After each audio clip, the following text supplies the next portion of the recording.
Okay students, आज मैं आपको पढ़ाने जा रही हूँ कैपेसिटेंस। कैपेसिटेंस क्या होता है? कैपेसिटेंस एक प्रॉपर्टी है। जब हम कैपेसिटेंस या कैपेसिटी पढ़ रहे हैं तो ये क्या है? हमारी प्रॉपर्टी है। किस चीज़ की? एक डिवाइस की। उस डिवाइस का नाम क्या है? कैपेसिटर। ठीक है, कैपेसिटर या कंडेंसर बेटा बहुत आसानी से आपको देखने को मिल जाता है। आपके फैन में कैपेसिटर या कंडेंसर देखने को मिलता है। कई बार कंडेंसर खराब हो जाता है, देखा है ना? तो वाइट सा एक डब्बे जैसा होता है ना, वही हमारा क्या है? Condenser capacitor. और बाकी ये मदरबोर्ड्स पे भी देखने को मिलता है।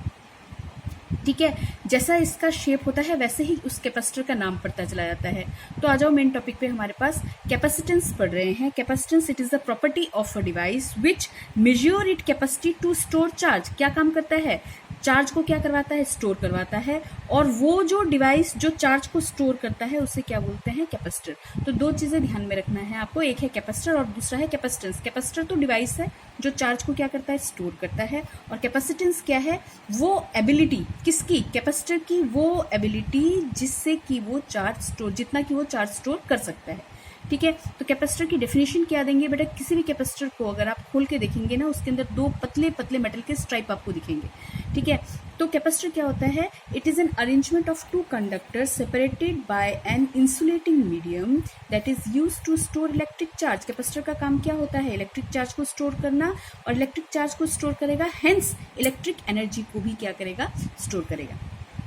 ठीक है, दो चीजें यहां से क्लियर कर लीजिए। कैपेसिटर वो डिवाइस होता है जो चार्ज को क्या करता है? स्टोर करता है। और जितना स्टोर कर सकता है उस क्षमता को हम कैपेसिटी, कैपेसिटेंस या कैपेसिटी बोलते हैं। ठीक है, सिंबल होता है इसका, इस तरह का सिंबल होता है। दो पैरेलल प्लेट दिखाओगे बराबर, जैसे सेल में एक बड़ा एक छोटा दिखाते हैं ना, वैसा नहीं, दो बराबर दिखाओगे। दो बराबर प्लेट्स होंगी, फिक्स्ड कैपेसिटर, और इस पे अगर ये एरो लगा हुआ होगा वो मेरे पास क्या होगा? वेरिएबल कैपेसिटर, यानी वैल्यू मैं चेंज कर सकती हूँ उस केस में। ठीक है, मान लेते हैं हमने क्या किया, कुछ charge, some charge is given to the conductor. किसी कंडक्टर पे हमने कुछ चार्ज दिया, ठीक, और उसका कुछ इलेक्ट्रिक पोटेंशियल होगा, क्योंकि पीछे वाले क्लासेस में मैं आपको करवा चुकी हूँ। V इज इक्वल टू के क्यू अपॉन आर। देखो ये चीज हम कर चुके हैं। V इज इक्वल टू के क्यू अपॉन क्या? आर। ठीक है, तो अगर मैं कोई स्फेरिकल कंडक्टर ले रही हूँ जिसका रेडियस क्या है? आर। मैंने एक कंडक्टर लिया जो कैसा है? स्फेरिकल है, उसका रेडियस कितना है? आर है, और उस पर मैंने कुछ चार्ज कितना दे दिया? क्यू दे दिया। तो बेटा जितना मेरे पास क्यू बढ़ेगा उतना ही क्या होगा? उसका पोटेंशियल बढ़ेगा। ठीक है, तो अगर मैं इसी थ्योरी पे आगे काम करती हूँ तो मेरे पास क्या आ जाता है? Q directly proportional to V. ठीक है, प्रोपोर्शनलिटी हटेगा, उसकी जगह पे या तो कांस्टेंट लगता है या कोफिशिएंट लगता है, हमें पता है। तो हम इसको लिख सकते हैं Q is equal to C V. ये जो मेरा C लगा है ना, ये C जो है ये मेरे पास क्या है? Constant of proportionality and is called electrical capacitance. इसे क्या बोला जाता है? इलेक्ट्रिकल कैपेसिटेंस या कैपेसिटी बोला जाता है। ठीक है, कैपेसिटेंस या कैपेसिटी बार बार बोल रही हूँ, ये एबिलिटी होती है किसकी? कंडक्टर की, किसकी? कैपेसिटर की एबिलिटी होती है। चार्ज स्टोर करने की जितनी क्षमता होगी वही क्या होती है? कैपेसिटी। ठीक है, तो यहां से इक्वेशन 1 से मैं C को डिफाइन कर सकती हूँ क्या? Q by V। ठीक है, C is equal to Q by V। तो अगर V इज इक्वल टू 1 हो, पोटेंशियल 1 वोल्ट का हो, ठीक है, पोटेंशियल की यूनिट वोल्ट होती है, V इज इक्वल टू 1 मैंने ले लिया, तो C इज इक्वल टू क्या हो जाएगा? Q। ठीक है ना, तो इसको हम एक तरीके से और डिफाइन कर सकते हैं। Electrical capacitance of a conductor is defined as the charge required to raise its potential through 1 unit. जरा ढंग से समझते हैं। ठीक है, इसको हिंदी में समझते हैं क्या, कि इलेक्ट्रिकल कैपेसिटेंस, किसी भी कंडक्टर का इलेक्ट्रिकल कैपेसिटेंस क्या होगा, कैसे डिफाइन होगा? As the charge required to raise its potential. किसका पोटेंशियल? उस कंडक्टर का पोटेंशियल कितना बढ़ाना है? Through 1 volt. ठीक है, 1 वोल्ट या 1 यूनिट, पोटेंशियल को कितना बढ़ाना है? 1 वोल्ट से बढ़ाना है। उसके लिए जितना चार्ज चाहिए वही उसकी क्या होगी? कैपेसिटी होगी। ठीक है, चलो ये कैसा क्वांटिटी है? स्केलर क्वांटिटी है, और इसका SI यूनिट क्या है? फेरेड है। ध्यान रखिएगा, फेरेड है। हम इसकी छोटी यूनिट्स पे काम करते हैं। SI यूनिट इस कैपेसिटेंस की क्या है? फेरेड। ठीक है बेटा, चलो आगे देखते हैं थोड़ा सा।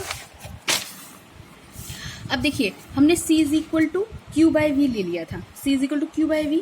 अगर Q मेरे पास 1 कूलम का होता है और V 1 वोल्ट होता है, यानी Q और V को मैंने 1 रख लिया, तो 1 फेराड को हम कैसे डिफाइन करेंगे? 1 कूलम बाय 1 वोल्ट, ठीक है। तो 1 कूलम पर वोल्ट, ठीक है। कैपेसिटेंस और capacity of a conductor is said to be 1 farad. 1 farad को क्वेश्चन आ सकता है कि 1 फेराड को डिफाइन कीजिए, तो 1 फेराड को आप कैसे डिफाइन करेंगे कि capacity of a conductor is said to be 1 farad if 1 coulomb of charge is required to raise its potential through 1 volt. अगर 1 वोल्ट पोटेंशियल को इंक्रीज करने में हमें कितने कूलम चार्ज की जरूरत होती है? 1 कूलम चार्ज की जरूरत होती है, तो कैपेसिटी कितनी की हो जाएगी? 1 फेराड की, ठीक है। वैसे भी जब भी मैंने आपको क्लास दिया है, मैंने कहा है कि यूनिट्स डिफाइन करने में ज्यादा दिक्कत नहीं होनी चाहिए। आप फॉर्मूला लिखिए और अपने हिसाब से डेफिनेशन बना दीजिए, ठीक है। हमने यहाँ पे क्या डेफिनेशन बनाया? 1 वोल्ट पोटेंशियल बढ़ाने के लिए अगर मुझे 1 कूलम चार्ज की जरूरत पड़े तो कैपेसिटी कितने की हो जाएगी? 1 फेराड। बेटा 1 फेराड बहुत बड़ी यूनिट है, practically 1 farad is very big unit, ठीक है। इसके हम छोटे यूनिट्स लेते हैं, माइक्रोफेराड्स लेते हैं। माइक्रोफेराड 10⁻⁻⁶, नैनो 10⁻⁹, पिको 10⁻⁻12 फेराड, ठीक है। अब देखिए मैंने कुछ नोट लिया है, ये आप याद कर लीजिएगा। Any space that can hold some electric field is said to have some capacitance, ठीक है। कोई भी any space that can hold some electric field, जिसमें इलेक्ट्रिक फील्ड हम ले सकते हैं, उसका ही कुछ ना कुछ क्या होगा? कैपेसिटेंस होगा। टाइप ऑफ कैपेसिटर देख लीजिए। टाइप ऑफ कैपेसिटर मैंने अभी कहा कि अपने नाम के हिसाब से भी होता है और मीडियम के हिसाब से भी नाम रखे जाते हैं। मैंने मीडियम वाला नहीं लिया अभी, ठीक है। मैंने टाइप ऑफ कैपेसिटर लिया। टाइप ऑफ कैपेसिटर जैसा उनका शेप वैसा उनका नाम। Parallel plate capacitor, spherical capacitor and cylindrical capacitor. हम डिटेल में पैरेलल प्लेट कैपेसिटर को ही पढ़ेंगे, ठीक है। कहाँ कहाँ यूज होता है मैंने पहले ही बता दिया आपको। बेटा कैपेसिटर का यूज हमारे पास इलेक्ट्रिकल अप्लायंसेज में होता है, जैसे कि फैन हो गया, मोटर हो गया, रेडियो, टेलीविजन एटसेट्रा, इनमें होता है, ठीक है। चलो थोड़ा सा आगे और काम बढ़ाते हैं। देखिए मैंने इतना आपके लिए कर रखा है यहाँ पे, capacitance of an isolated spherical capacitor, ठीक है। क्या लिया? Capacitance of an isolated spherical capacitor. Spherical capacitor है, उसका मुझे क्या निकालना है? कैपेसिटेंस निकालना है, ठीक है। बहुत सिंपल तरीके से करेंगे, बहुत इजी है बेटा अभी का तो, ठीक है। देखिए एक स्फेयर लिया जिसका रेडियस क्या है? r, और इसके सेंटर पे मैंने चार्ज को कॉन्सेंट्रेटेड मान लिया। कितना चार्ज ले लिया? मान लीजिए Q चार्ज ले लिया। सेंटर पे कितना चार्ज ले लिया? Q, ठीक है। और Q के चारों ओर मैंने ये एक स्फेयर मान लिया, यानी मेरे पास कैसा कंडक्टर है? मेरे पास स्फेरिकल कंडक्टर है, ठीक है। तो इसका पोटेंशियल हमें पता है कि पोटेंशियल फॉर सिंगल चार्ज हम क्या लेते हैं? KQ/R लेते हैं, ठीक है। K की जगह पे मेरे पास कितना आ जाएगा? 1/4πε0 Q/R। R is the radius and Q is this charge, ठीक है। बाय डेफिनेशन C को हमने डिफाइन किया था Q/V, ठीक है। फर्स्ट इक्वेशन हो गया, सेकंड इक्वेशन हो गया, ठीक है। आप क्या कीजिए, यहाँ पर V की वैल्यू सब्स्टिट्यूट कर दीजिए। जो V यहाँ पे लिया पॉइंट चार्ज के लिए, वो मैंने यहाँ पे सब्स्टिट्यूट कर दिया। यहाँ पे सब्स्टिट्यूट करोगे, Q की जगह पे क्या रह जाएगा बेटा? Q रह जाएगा। V की जगह पे आपके पास कितना आ जाएगा? Q/4πε0R, ठीक है। तो Q यहाँ पे लग गया, 4πε0R कहाँ चला गया? ऊपर चला गया। हमारे पास Q से Q कैंसिल हो गया और कैपेसिटेंस कितना निकल के आ गया? 4πε0R। Is it clear? यानी स्फेरिकल कंडक्टर की कैपेसिटी कितनी होती है? 4πε0R होती है। अगर इसको हम ध्यान से देखते हैं तो देखिए बेटा ये तो सारा मेरे पास कांस्टेंट है, ये सारा मेरे पास कांस्टेंट है, ठीक है ना। तो C जो कैपेसिटी होगी स्फेरिकल कंडक्टर की, वो किस बात पर डिपेंड करेगी? R पे डिपेंड करेगी।